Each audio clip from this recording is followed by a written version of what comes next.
All right, guys. First of all, let's talk a little bit about your relationship. You know, you've crossed paths in training and whatnot over the years, but John, I'll start with you.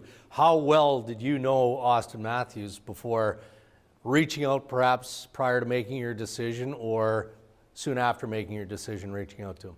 Yeah, I think you hit it right on the head, just crossing paths. Obviously, we've both worked with Darren Belfry for a number of years.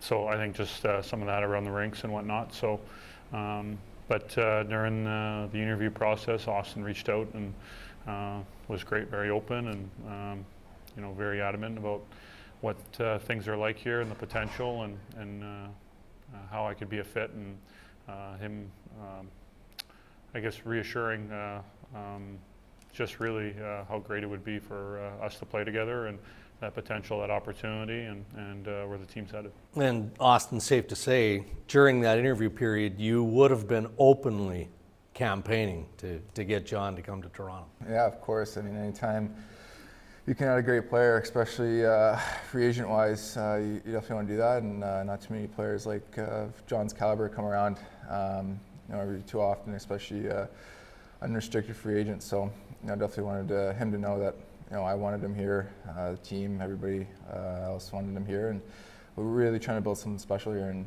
add a key piece like him definitely helps. How much research would you have done? I mean, you're a student of the game. You watch all the great players around the National Hockey League. Every player pretty much does. But did you know John's game pretty well? And then obviously you could see how that would translate into making things better here in Toronto. Yeah, of course. I mean, play against him, watch him play, highlights, all of that. The type of player he is. I think you get an even better appreciation for, how special a player is on the ice with him, playing against him. So, obviously, like I said, you add a player like him to this team that's already extremely talented and young, and a really tight core group. It takes our team kind of to another level. We've got a lot of tools, and we got to be able to use them. John, essentially a hometown guy. But if Auston Matthews isn't with the Toronto Maple Leafs, are you likely here? Probably not. I think my whole mindset, if I was to leave New York, was I don't want to go somewhere and subtract. That was never kind of my mindset. I kind of looked at all the teams and obviously saw how successful they were and their potential going forward in their future. And I never wanted to go in and felt like something had to be taken away. So a lot of moving parts when you're kind of looking at things and kind of breaking things down and kind of looking at it from all angles. So, that was an important question for me and here is about being able to keep this young core together with how talented they are, how much they've already accomplished in a short period of time, being very young, and with how much spotlight there is here in Toronto. It's very impressive. So, these guys are going to help push me and make me a better player, so I want to be around that and be around them. The focus is going to be incredibly intense. There's no question about that. For obvious reasons, because this team has the pieces now, as Mike Babcock says, to go on a run. And Austin, you've been through it in Toronto to some degree already. On a daily basis, if you guys aren't playing on the power play together, or if someone's ice time is a little bit different than the other guys on special teams, you're going to get asked about it. But is all of that just stuff you have to deal with and part of living in a great hockey market? Yeah, I think, John's obviously from the Toronto area, so I think he kind of knows what he signed up for. And but it's something I kind of expressed to him over the phone is, obviously there's all the attention, the media, getting asked the same question over and over again. But, again, it's Toronto. You're playing in the best city in the world. Fans love us here. We've obviously got a product that's, only getting better. So, in my opinion, it's the best place to play. That's kind of what I expressed to him over the phone. Mike, in our sit-down interview earlier, talked about how he's established his leadership core. Both you guys are clearly in that leadership core, but he's assigned 3 letters: yourself, John, Patrick Marleau, and Morgan Riley. Again, do we in this market read too much into the need, the role of the captaincy, and whether or not it's essential to any team? I'll start with you as a longtime captain. Well, I think, the role of a captain and the significance of a captain and what it means is very much part of the history of the game and the fabric of the game. So there's been a lot of tremendous captains, I think, throughout any of the franchises in the NHL. And then obviously you look at a franchise like the Maple Leafs, an original 6 team, how much history there is, what they've meant to the organization. There's obviously, it's obviously very meaningful. It's meaningful, I think, for the city, for the organization, and I think obviously for the guys in the room. And it's not something that is handled lightly. I think that's why the organization and the staff want to take their time and realize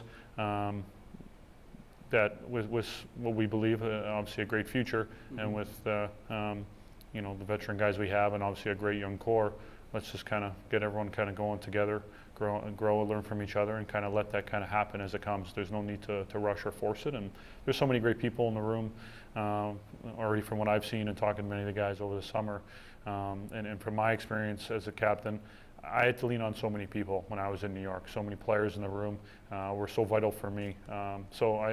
Whoever's captain, they don't know all the answers, but obviously it's an important recognition and something you don't take lightly, and people really look to, and you're kind of the voice for media and the fans and the organization. The depth of leadership, though, is an excellent point. And there wouldn't be anyone around the Toronto Maple Leafs who doesn't see the leadership qualities in Auston Matthews. But Auston, at this stage of your career, going into year 3, does it really matter one way or another? We know you're part of the leadership group. Do you have to have a letter on your sweater to establish it? No, I mean, whether there's a letter or not, I think I've said it before, it doesn't really change the way I go about my business. How I treat my teammates, my work ethic on and off the ice. None of that really changes whether I have a letter or not. So, I think John kind of hit it on the head, as well as, the way they're handling it, being patient, not just throwing a letter on somebody and, going from there, really letting the team grow together and kind of go from there. How excited are both of you? I mean, Babcock, again, he looks at the Toronto Maple Leafs almost like some of those great Detroit Red Wings teams. And the reason he does is because he now sees the pieces are in place. A great run's got to start somewhere, right? And if this is year 1 of what turns out to be a great run, then he's right. The pieces are there. You obviously see the same thing. Yeah, obviously, making my decision, I obviously believe in the potential and what we can possibly do here, and my belief in that, and that's the ultimate goal. I've been chasing that for a long time. So, but I think, it's great to talk about it and look at it and think we got a long run. I think we have to go out there and earn it, and I think that's the one thing we have to focus on a daily basis, and just keep our mindset and just where we're at is just how we can keep getting better and realize how hard it is, and what that journey is going to take. And it's probably go through some ups and downs and some things that you don't know if you can handle or not, and that's part of growing and maturing and finding a way to get to the ultimate prize. So I think it's just proving ourselves day in and day out, year in and year out. Auston, what do you expect to learn from John Tavares? I expect to learn a lot. I feel like I've kind of already learned quite a bit from him, just being around him and kind of picking his brain on different things. John's extremely focused. Takes care of his body on and off the ice. Just those kind of things that you see kind of the upper echelon of players, kind of that edge.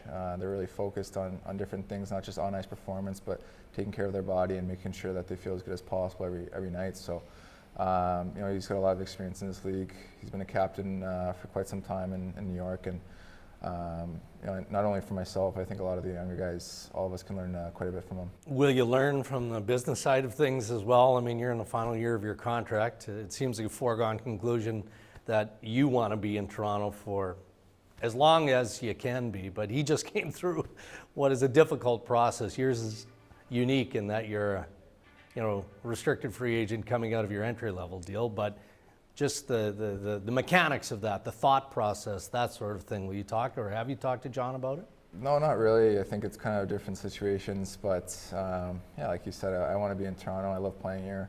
I love my teammates, the fans, the city. So that's kind of something that I let my agents, the management handle, and I can just go out and focus on playing hockey and just having fun. Okay, guys, good luck. Thanks for doing this. Thanks. Thanks, Rex.